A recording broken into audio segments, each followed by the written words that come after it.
Here's a step-by-step guide on how to port forward your Minecraft server. The first step is to type cmd into your Windows search bar. Press enter and this will open a console window. Once here, write ipconfig and press enter. This gives us a bunch of information, but what we are interested in is the IPv4 address and the default gateway.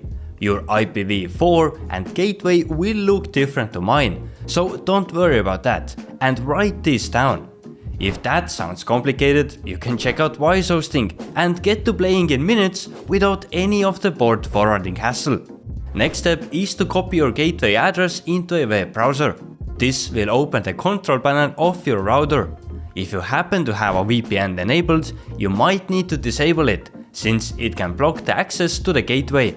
To access the control panel, you have to log in. Usually the username and password are written on the router itself.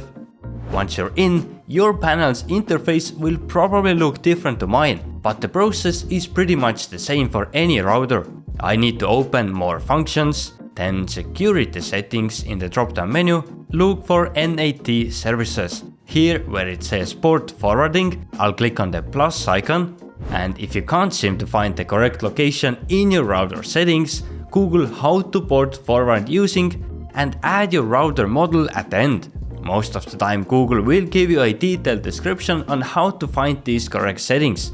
Or you can go to portforward.com, pick your router and follow their guides.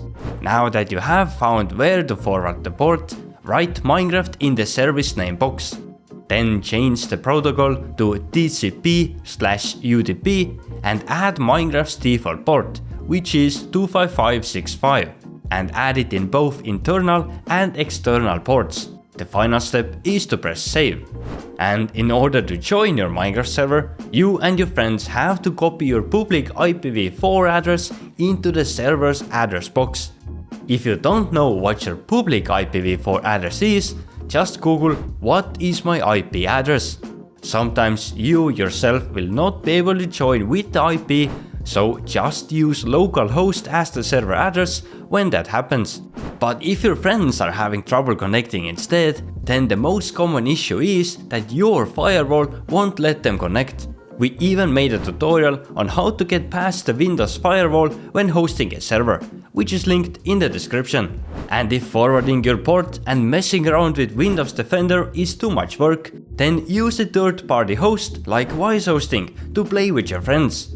With us, you don't have to worry about any ports. Instead, setting up a server is just a few clicks, so you can focus on gaming instead of having to solve problems.